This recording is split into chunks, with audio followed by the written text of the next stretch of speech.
I'm walking down the street. I do want to say to Doni and many of you in this room that over a very long career in this city, all of you have helped me and my colleagues tell the truth and to try to tell.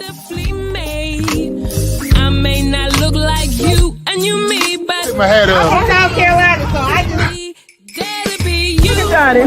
What does this event mean to you, Miss Peggy Morris? Oh, my heart, Happy 20th anniversary. my heart is about loving up on my sisters. Do you know what it feels like to have your sisters in the room? Done. Gotta be me and dare to be different and unique. I'm gonna be the best me I can be by letting His glory shine through. I am beautiful, I am blessed, but not just what you see in the flesh. I'm free from people, free from myself. There's a The doctor lived next door to the janitor to the reverend and the lawyer. We were together. Now we get so high and mighty that you create stress for your society because you don't like poor black folks either. That's a health problem. Get yourself together so I can stop being taking care of geriatric people and get back to pediatrics. I thank you, Doni, for all you've done. Let's keep doing it for all the more. letting His glory shine through. Dare to be you, dare to be me, dare to be different and unique. I'm gonna be the best me I can be by letting His glory shine through. And I dare you, I dare you, I dare you to be you. First name's Doni, last name's Glover. Entered to win it for the long haul, baby. We've had a very good week, but today we're going to have an even sweeter part to the week. We have one of the dearest people I know, the one and only delegate, Clarence Tiger Davis.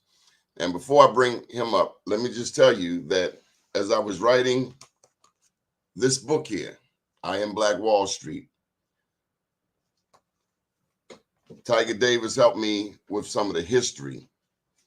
And I will say that you cannot have a Black Wall Street without the Black soldier. And that's what today's show is going to be about. We're going to pay homage to the Black soldier. Not just the soldier today, not just the soldier who's fighting to preserve America and its interests worldwide. Not just the soldiers fought in Iraq, not just the soldiers fought in Afghanistan, not just the soldier who's a part of the invasion of Grenada and the many other military moves as of the 20th century. No. We're going to go deep into the history books. You're going to learn today about a James Forten, a free black man who's a soldier. We're going to talk about PTSD. We're going to talk about Dunbar. And without further ado, we're going to bring up Morgan State University professor Clarence Tiger Davis. Tid Hut! Hey, how you doing, Doni? It's always a pleasure to have you, Tiger. How you doing? All right, I love your little preliminaries here. It's great shots, great history. And it really tells the story of who you are and what you mean to our community. Because we've always needed someone to be before the public who would tell the truth as they saw it. Okay, and not try to twist it based on some sponsor or to try to please someone outside our community. You just simply tell the truth. And on behalf of our Baltimore community, thank you, Doni. Not just Baltimore, because my guys down there in Atlanta love you too. My homies down there, right? Rocco and all the guys, man, they love you down there. Great job, great work, Doni. Let's tell the people about James Forten. As I was writing this book, you educated me about our history, about the black soldier. Okay. James Forten is one of those great patriots of the Revolutionary War. Now, what a lot of our folks don't understand, or they have not been taught the proper history of this country, more than 9,000 blacks fought in the Revolutionary War for the Americans, or the rebels, shall we say. But also more than 9,000 fought with the British.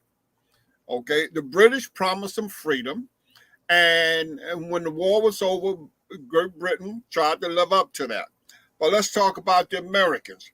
And I'm so happy you brought this topic up, Doni, because September the 3rd is the 240th anniversary of the Treaty of Paris, which ended the war between the United States and Great Britain.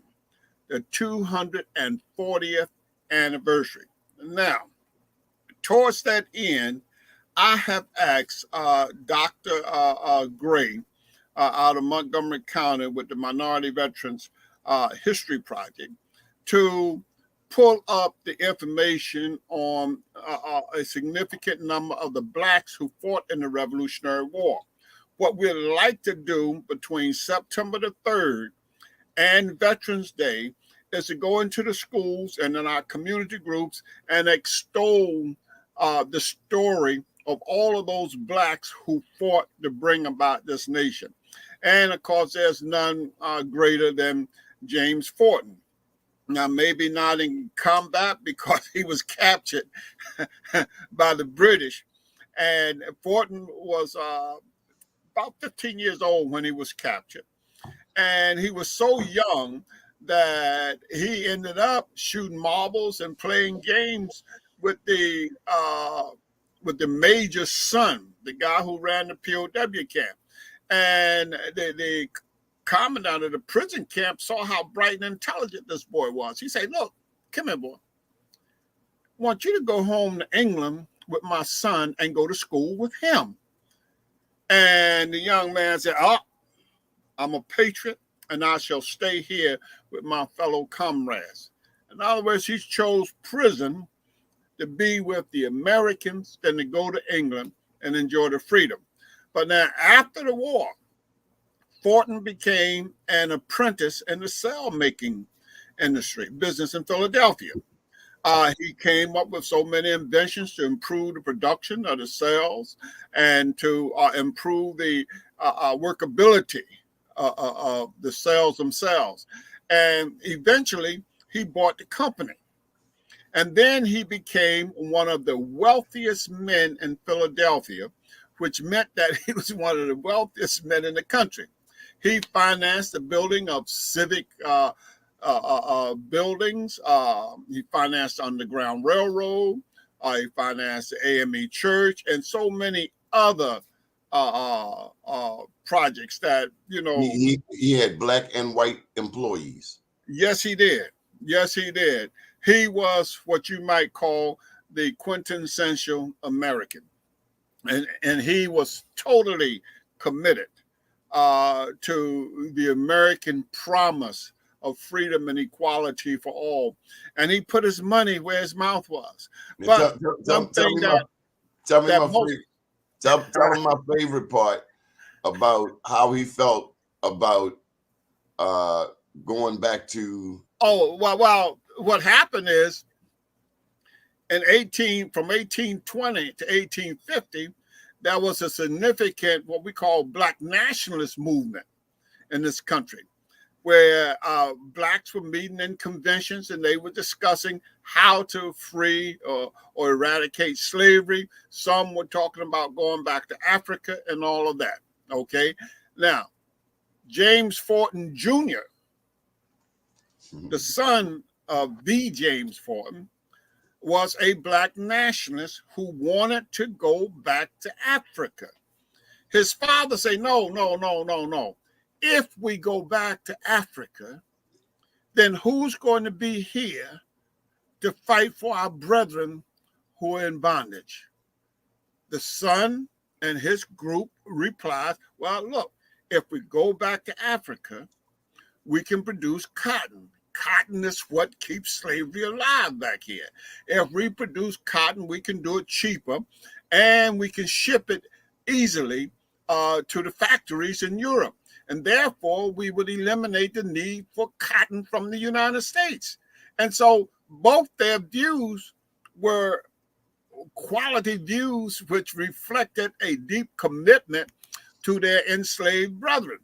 But that was the difference. Now, in today's time, if you disagree with somebody and say, oh, well, you Uncle Tom, this. No. There are many different ideas out there about how we should move forward. Shouldn't we say that Uncle Tom is a misnomer? Uncle Tom was absolutely. Uncle Tom was actually a hero. Absolutely. Yes. Was that woman Harriet Beecher Stowe? Mm-hmm. She stole his story. Frederick Douglass told her she ought to be paying him some royalties, and that's when the white media, because look, before there was a white media, they tried to tear down. His name wasn't Uncle Tom. What was his name? Josiah Henson. Yeah. Mm-hmm. They tried and look, he protected the slaves. He brought great benefits to his community.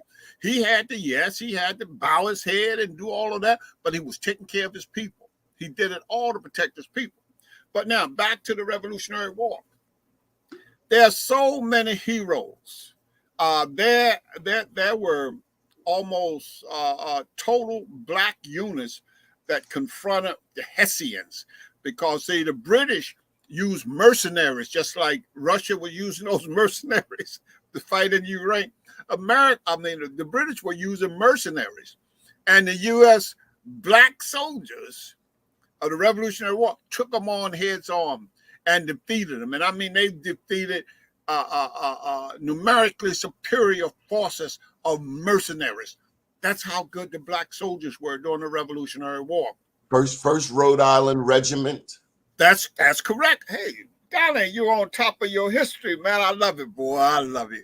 Hey, look, that's why you're so important to our community, because you do your research, And so we need to tell that story. First of all, we need to recognize that 240th anniversary of the Treaty of Paris, September the 3rd. And from that particular point on, like I said, till Veterans Day, November the 11th, we should begin to extol the virtue of those Black Revolutionary War patriots. We got a young man named Lee who wrote a book on one of the Maryland Revolutionary War soldiers. What's Lee's first name? Stephen Lee. Remember his name, because he doesn't know how much we respect and admire the work that he's done. But Stephen Lee is one of what I call the essential links and to our history here in Maryland. He has not gotten his proper recognition or respect, because our people have not really been up to date on what happened in the Revolutionary War. Maybe you can get him on this show. I will see if I can reach him, because tell me this. All right, Black Wall Street. All right, okay. Hey, look, I have the premise that there would not have been any Black Wall Streets had it not been for the black soldier. I will say that the black soldier is the tip of the spear when it comes to Black Wall Street. Because the black soldier, when that soldier comes home, that soldier's his back is a little more straight. His grip is a little more firm. Yeah, and see, the black soldiers is a little more functional.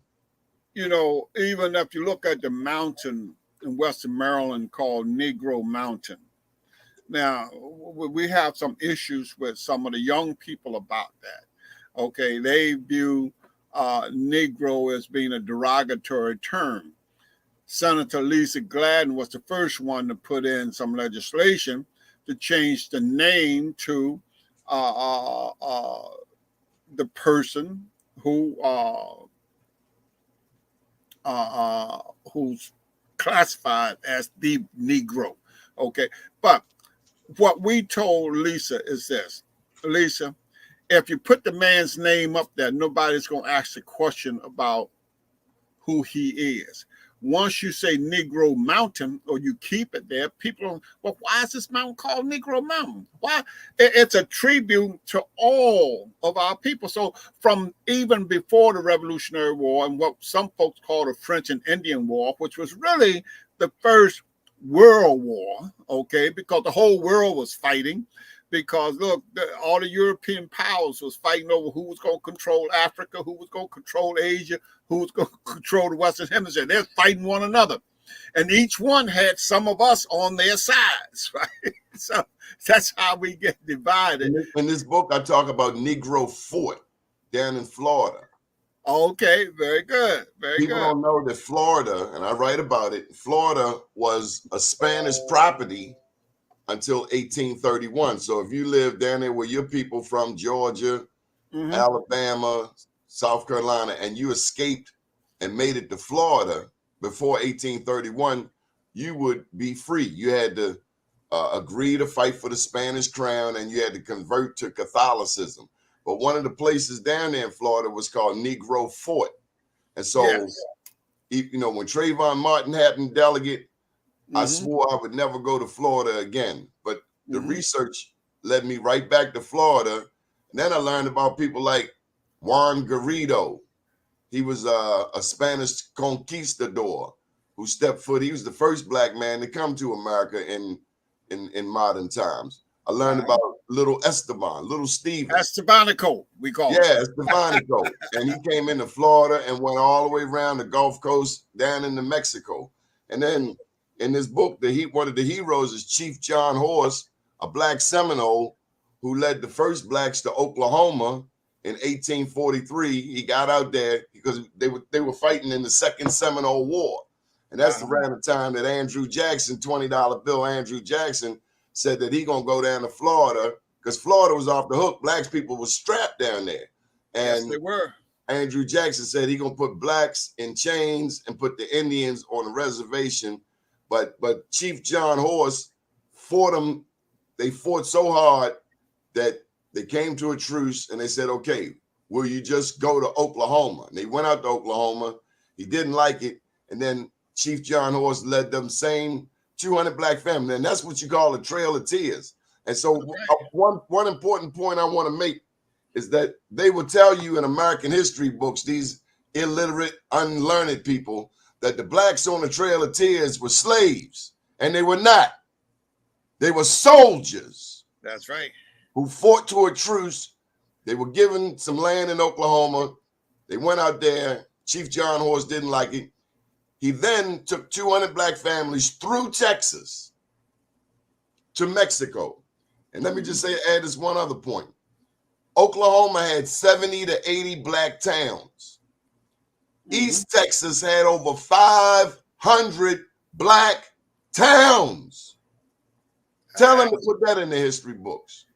I get excited, delegate. Yeah, but you know, Donna, this is one of the reasons why, you know, your show is so important. And the things that we're doing in the Black Veterans Movement is so important because when we say black people built America, we mean that. We don't mean slavery or whatever. We mean militarily. We have defended and built this country. If we look at the culture of the country, it's all based on us and what we have brought to this country. And I'm not just talking about jazz. I'm talking about country and Western music. I'm talking about everything that was stolen by Fred Astaire from Bill Bojangles Robinson. I'm talking about even the young white boys today who try to copycat everything we do. So the whole culture of this country is based on us. If you look at STEM, or science and technology, man, from Benjamin Banneker up to George Washington Carver and in between and thereafter, it was always us. I don't care whether you talk about Alexander Graham Bell, we were there. If you talk about Thomas Edison, we were there. If you talk about what's going on at Hopkins, even our janitors and custodian people signing those positions were there making all of the scientific discoveries or whatever. We were there in STEM, but somehow they try to make us look like, hey, we don't know nothing about STEM. Okay, if you're talking about democracy, this would not be a democracy if we didn't fight to make it one, because we were the ones excluded. We fought to make this a democracy. This is why I am pissed at the Asian community and their attack on affirmative action. Okay? I've never been a fan of affirmative action. Okay? Because I always thought we were superior and all we needed was an even playing field. We'd beat them at anything because my community taught us that we had to be twice as good. Now, inherent in that teaching of you got to be twice as good is a belief that you are superior to those that you're being twice as good as. And so my generation, we grew up, if a white boy or anyone, we came in second place, that wasn't good enough for us. We had to be number one because we were Black and because we were trained and programmed to be twice as good. And so somehow, once integration comes, they turn that around and make us look like we helpless or we can't do or whatever. And when I look at all of the people, like, for instance, my teachers in high school, Dr. Russell used to go over to Goddard Space Center and do those calculations at night. He'd come back and talk to us about it, in class when I was in the 8th, 9th, 10th grade and all of that, right? He was over there doing that. This hidden figures thing was just somebody's way of paying tribute to Black women. And it was certainly well overdue. But there were Black men there who had already been there, but they could not get a job over there. And so they had to teach in school and go over there at night and do those calculations. Dr. Russell was a genius, okay? But when I look at the people who taught us in high school, Dr. Russell was one of our math teachers. Remember Dr. Joe Carrington? He was probably regional superintendent when you were in school. Dr. Joe Carrington was another one of our math teachers. You look at our physics teacher. Dr. Brown was our physics teacher. Remember Dr. Thelma Banks Cox? That was my English teacher. I loved her to death because she made me proud I was Black. Yeah. And I loved her to death. And when I look at all of the teachers that I had, the weakest one was probably my history teacher, because she only had a master's degree, but she was great in the arts. She married County Cullen, right? And her daddy just happened to be W.B. Du Bois. She was probably the weakest teacher we had. Look at what that's saying. If she was the weakest teacher, well, how strong was our strongest teacher? We had the greatest teachers, absolutely. And I loved all of my teachers, okay? And I know they loved me even when I screwed up. They loved me. They would give me that eye, or they would turn the head away and gave me an indication that they were disappointed in me. That meant something to me because I loved them and I knew they loved me. And so when they turned the head away or something like that, I had to tighten myself up because I knew I had done wrong. Because now remember I was 17 years old when I graduated, from high school. And I had started going the other way when I was about 15, 16 years of age, because I found out what girls was all about and I wanted to hang out. But I still ended up graduating at 17 years of age. My average dropped from about 91 down to about 80 or 81.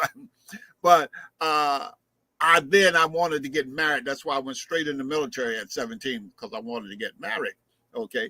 But my teachers were always there with me.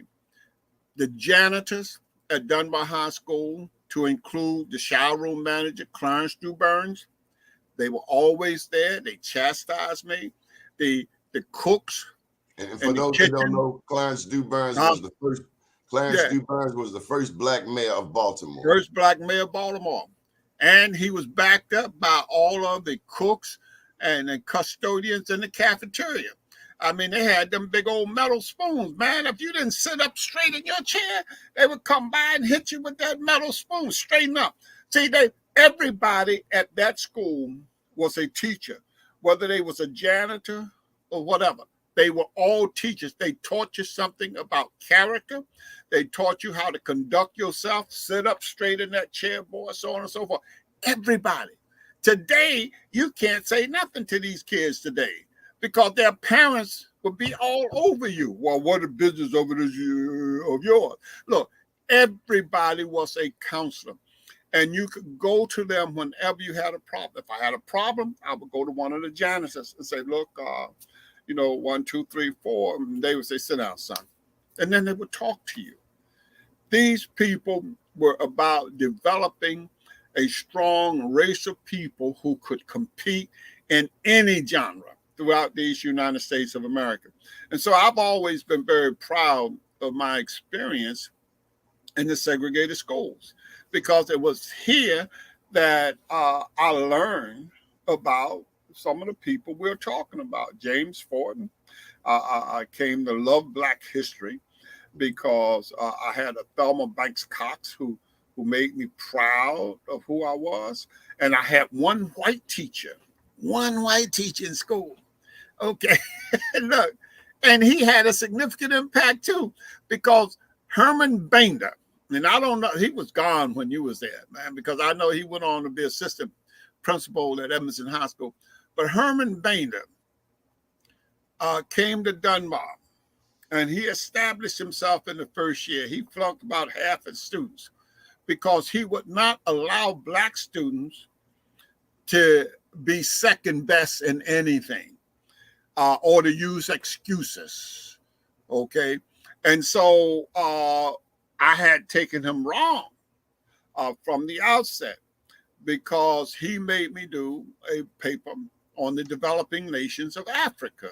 I got pissed off because, hey, back then, you had this concept of Tarzan, this Tarzan concept. So, hey, look, I didn't want to be no African, right? But then he made me do that research paper. I started studying about people like Tom Mboya, Jomo Kenyatta, Ezekiel Weir, and all of these people, man. And hey, it opened me up, man, to a new world, a new lens to see the world through. Okay. And then I didn't quite fully understand it at that point. Then the next year. But we understand it better by and by. Oh, by and by. The next year I had him for what was it? I think it was Modern World Problems, and he made me do a report on juvenile delinquency. Now, I took umbrage to that because I had, at 16 years of age, my first child was born. Okay, and the teachers had all turned their back. They was disappointed on me. I walked down the hall. They would look at me and turn away, right? And it hurt. Okay, but that's how they disciplined us, right? So when Boehner gave me that report to do, or that term paper on juvenile delinquency, I took it personal that he was talking about me. Okay, so, but because I was disciplined, I did the job. And guess what? What? Youth became everything to me. Even now, one of the most important things to me is our young people, right? So that was the impact he had on me. Now, when he died about maybe 6 years ago, there were 2 Blacks at his funeral. Chief Justice Robert Bell and myself. Poet. Yes, indeed. Now, if Reginald Francis Lewis had been there, he would have been there. Judge Bell and I talked about his impact. If you look at all the students who went to Morgan from Dunbar and majored in history, like Charlie Johnson, George Bird, many of whom became social workers, they were all impacted by Herman Bainer. And it was at the funeral when I first came to understand that he was Jewish. I never knew he was Jewish until I stood over him at the funeral.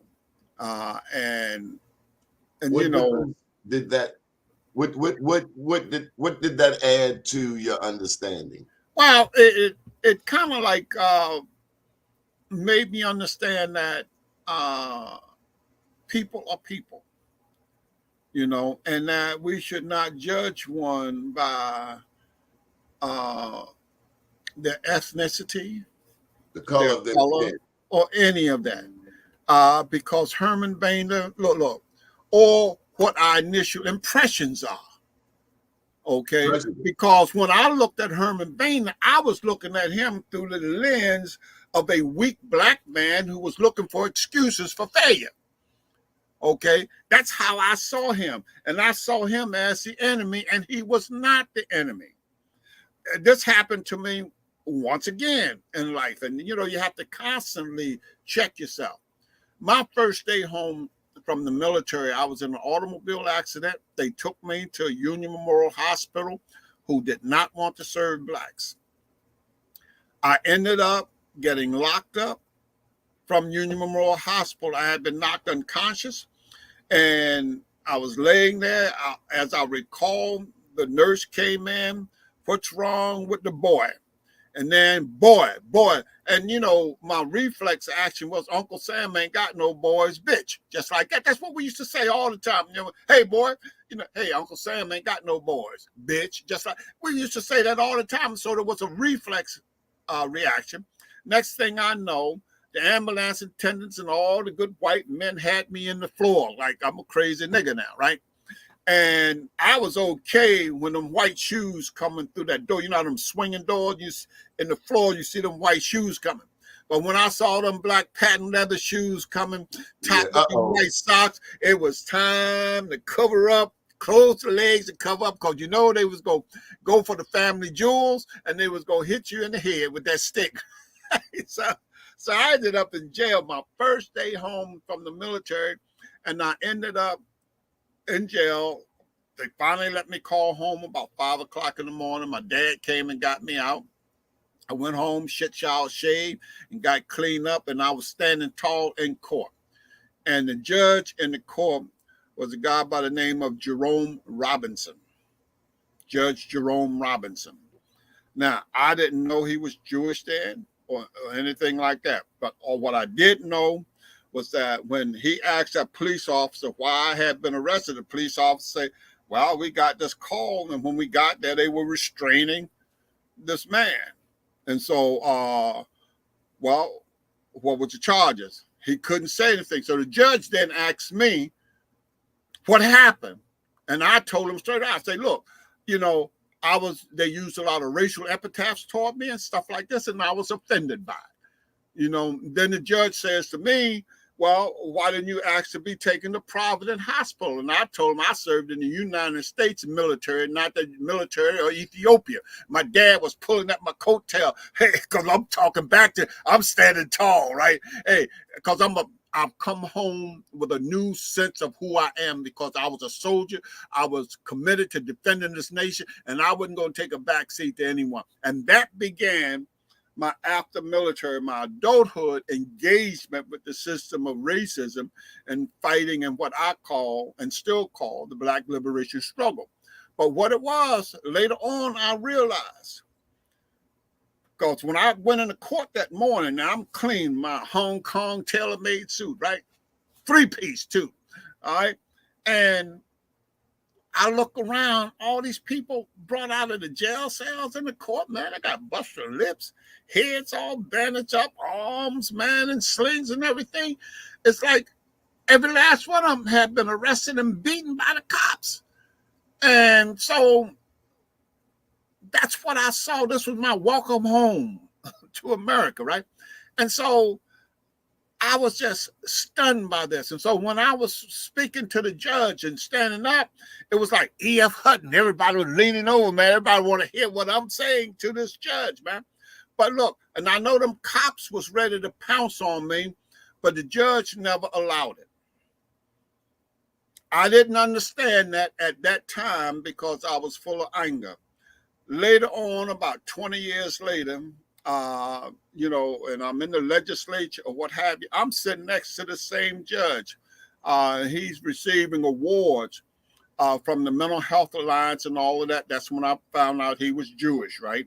Now, I knew he had been on the board of directors of the NAACP. That's why I didn't like the NAACP, all because of my perception of who that judge was. But that judge protected me because he would not allow them rollers to pounce on me in court when I stood up against him and everybody else. Because, if he had been another judge, he would have let them rollers come in there to bang me upside my head. And so, sometimes, we allow our anger to get the best of us, and we're not looking at the world correctly. But that happens as you grow up, and then you learn. And like tell me about PTSD. Well, PTSD, post-traumatic stress disorder. We popularized that after the Vietnam War. Because what was happening, we came to realize that, whenever there was a tornado or some kind of big disaster, the first people on the scene were mental health counselors or what have you. And this was just a traumatic experience that may have occurred for 5, 10, 15 minutes, or maybe even one day. Well, in Vietnam, you had 1 year of traumatic experience, right? And you're talking about people dying right before you. You're talking about people going down trails, and then all of a sudden you see them going up in the air, the legs going one way, the body going another way, so on. And so we came to realize that what they had been calling shell shock or war neurosis was actually PTSD. And so we had to fight the DSM, Diagnostic Statistical Manual people, to get PTSD classified as a mental health issue. Well, let me jump in, because this is the question I really want to ask you. Yeah. Does it impact family? Can the family of veterans catch PTSD? Oh, absolutely. Look, all you have to do is to look, when you come home from war, and your behavior will impact the behavior of your spouse. It will impact the behavior of your children. And it could be devastating for children, especially, because children like to look up to their fathers or mothers or what have you. And when they see them affected by what we know to be PTSD, it has a long-term impact on the development of our children. Now, here's one of the big issues for us today. And, I've been trying to get somebody to do a study on this for the last 20 years. Today, when I was in the military, 1.5 to 1.6% of the military was female, right? Today, it's close to 20% female. Would you send a woman in a war zone? Well, that's what I'm getting ready to get to now. And I couldn't do it. No, I have problems with it. Okay, serious problem. But what's happening today is they are serving in all different capacities and in war zones. When we had the 1.5%, they didn't go in no war zone other than to be in a hospital or mass unit. Now they're out there driving convoys. They're engaging in fighter jets, every aspect of war. And so the women are now coming home with the same problems that we had coming home from Vietnam and other wars. But now here's the difference. Let me hit this point. Mothers are still the primary caretakers of our children. So what happens to families when mothers are coming home with PTSD? What impact has that had on our families for the last 25 to 30 years? Wow. Now, we need studies on that. Somebody need to look at that. Now, I have women in my family who served in combat, and I watch over them very carefully to see any signs of PTSD and its impact on the children. But mothers, I don't care what you say or how we define the modern day woman, women are still the primary caretakers of our children. And so go the woman, so go the children.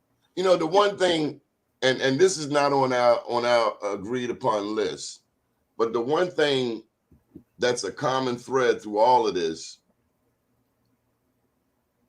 is faith and God. Yes. I don't know that I've ever had this conversation with you. Do you believe in God? Oh, absolutely. Absolutely. I may not believe him in the same way as some folks, but I believe that God is all things.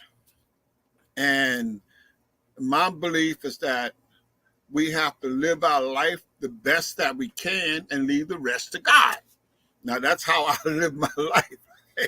You know, like this project I'm working on, everybody think they can micromanage this and make it. No, you can't do that. Just do the best you can and leave the rest to God. Because I believe that we're doing the right things, whomever the powers that be up there, you know, they will understand, because there got to be a creator out there somewhere. I don't know who that creator is. You know, when we talk about God, we're talking about the Middle East or Mother Earth or what have you. But look, there's a big universe out there. So I can't say I know all about the creator or what have you. But I do know that we have a strong sense of right and wrong based on those people who have been inspired by God or our creator over the thousands of years here on earth. And there is a standard code of conduct that you do unto others as you would have them do unto you, so on and so forth. I'm glad you said that. Now, one of the topics that we agreed on is Maryland politics. I don't know if you've been watching the news. I don't know if you've been reading the newspapers. I don't know if you've been seeing the news clips that come across on the internet, but I have the distinct impression that when it comes to wanting to be an elected official, it is a higher calling. It is not your regular. It's not regular. There's nothing regular about putting your name, putting your hat in the ring, putting your life like an open book out there for people to read. I know that with it comes a higher obligation. I know that Black people are sometimes more married to the Democratic Party than we are married to the church. I'll say it again. We are more loyal to the Democratic Party, which I believe in a 9-1 Democratic city, a 2-1 Democratic state, Black people get treated like a side chick. Well, Black people in politics are a sideshow. Let me just talk from my experience, okay? Now, you use the analogy church. These young leaders need you, Tiger. Church These and politics, right? I look at it differently. Instead of church and politics, I look at it as politics and the Black community. Because I think the church is part of who we are. And we look at the world through the lens that was developed in us, okay? Now, I, being a person of faith, even though I don't go out espousing, trying to get people to see things this way or that way, I go straight from politics, what's the need of our people. And regardless of what our preachers say, because our preachers are not the definers of our faith, okay? They preach on Sunday mornings, and they get salaries for doing that. But faith is what we have inside us. And I've always been committed to one thing, and that's the liberation of Black people. And I don't care what the ministers think or whatever, because they cannot define my faith for me, okay? Let me give you an example. Slots, for instance. Now, this is a good example. Slots had to pass in order for Bobby Ehrlich to be a successful governor. If he don't get slots, he's dead in the water. Bobby Ehrlich was in a position where he had to give us anything that we wanted to pass slots. That part. Now, this is black politics here now, right? Okay, not Democratic politics, which our folks engaged in. It's black politics. So what we had put on the table for Bobby Ehrlich was, I chaired the subcommittee that handles slots now, okay? All the way up till when I left the legislature in 2006. I can tell it to you and I can document it because I wrote about it and I got it well documented. We had asked Bobby Ehrlich for 1.5% of the gross to go into an economic development fund for minority and small businesses.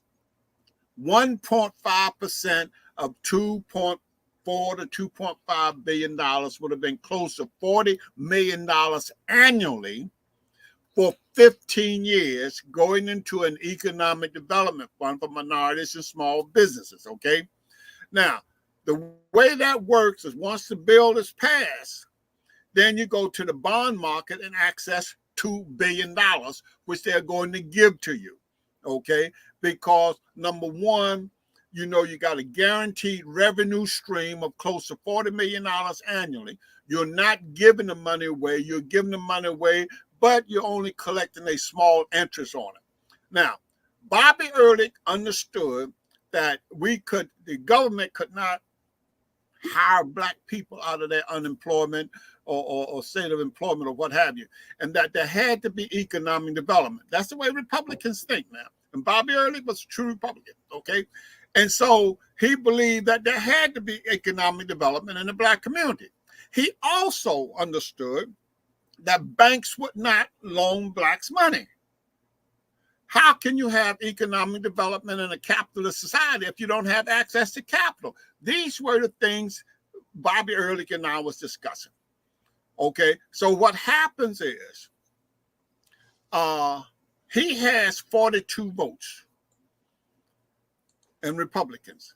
We've got 33 Democrats. That's 75 votes. You only need 71 to pass.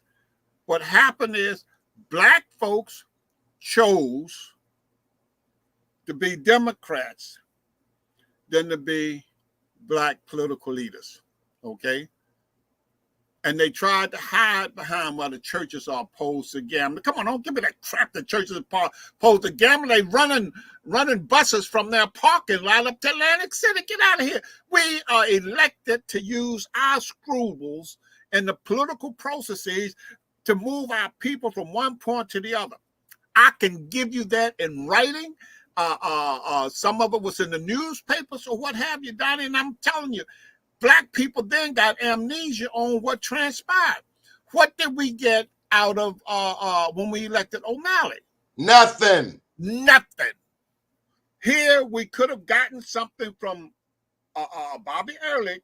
Even if we don't get the 1.5 and we only get half of that, you're still talking about around $20 million annually going into an economic development fund for minorities. So your point is, Johnny, I'm gonna send you. We try. I was trying to keep this out of the newspapers because I didn't want white folks and others to know what we were really talking about with that 1.5%, how much money it was. Because once they find out how much money it is, they're going to be opposed to it, right? And so that is an example of I gotta tell you this. slave politics. There was a church I was temporarily a member of, and they wanted to rebuild the church. Huge church. If I said the name, you would know it. Big old church, big lot of people. And they had a church meeting about the new building they wanted to build. and they let people ask all kinds of questions. All kinds of questions. At least 1,000 people in the room. And near the end of the questions, I put my hand up. I asked the last question. I asked, is the contractor who is building the church black? And this Reverend Hoopenholler, chicken biscuit eating son of a gun, says, we don't care what the race is of the contractor. We just want them to be good. That was my last day at that church. They never see me again. But you get 100% of your money from black people. Commercial interiors, Marty Glaze, Black Construction has built a skyscraper. I know he can build you a church. So I have a problem with some of these black preachers too. Well, black leaders who don't believe in us. And that's why I love you. I love a Marion Barry. I love a Maynard Jackson, because politics without economics is nothing. That's right. Politics is about who gets what, when, where, and how. Okay. And that's the bottom line. Those who are excluded from politics are also excluded from the benefits of government. Those who exclude themselves from politics also exclude themselves. Now, so you have all of these little axioms. And what happened was, this is one of the reasons I like Du Burns. I didn't think they were getting enough, but they understood that, hey, okay, fine, I work with Schaefer, give Schaefer what he wants, but then I want to get what I want. You know, it was give and take. Du understood that. But what we have now is politicians who think they're doing what's right, and sometimes what they see as right is what white folks have told them is right. So we can't think for ourselves. Are you telling me that? I am telling you just that. I am telling you just that. Okay. Now, they sound black sometimes, and they can give good arguments. But let me give you one other example. I saw teen pregnancy in the late 70s and early 80s as a major problem in our community, because most of our kids were being born between, well, first of all, over close to 70% out of wedlock. And then majority of them was these days. Yeah, to children 13 to 18 years of age. Because back in the 40s and the 50s, we were the most married ethnic Absolutely. group. We got married at 17 or 18, but see, remember this now. Back then, at 18, you can go down Bethlehem still and get a good job. You know, you didn't have all these requirements that block you from good employment. So people got married early on, okay? The highest rate of teen pregnancy was 1958. But what happened then was people then got married, okay? Because, you know, that was the thing. You impregnate my daughter, boy, you go walk down the aisle, you know, back then, because fathers was on top of it. Shotgun wedding. So economics and the social fabric of our society changed with time, because like I mentioned early on, you know, I was a father at 16, okay?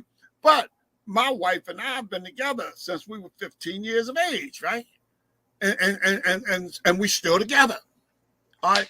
That's a difference, okay? That's one of the reasons when I was 17, I went in the military, because I wanted to get married, and my mother wasn't going to agree to my getting married at that age. And so I had to be on my own to do what I wanted to do, and I paid the price. And I'm glad my mother did not sign for me to get married, because if she had signed for me to get married, we would not be together today. Here we are, 2023, and we still hanging tough, and it gets better every second of the day. You know, I can't wait to get off this call so I can run upstairs and smack a big kiss on her, Doni. Hey, she nags me to death. But at any rate, what happened is I brought the issue to the caucus. The caucus got tired of hearing it. Their position was, well, white people got the same problem. I don't care what problem white people got. I'm here talking about us and the impact of teen pregnancy on us. Because, one day we'll talk about all of that. I did a study on teen pregnancy because what happened is they said, well, Tiger, do a study and bring up back some recommendations. Get a task force together. So they don't think you can do that because they're looking at you like you're a militant with no capabilities, right? So what I did, I pulled together a conference at Dunbar High School with over 350 people from across the state.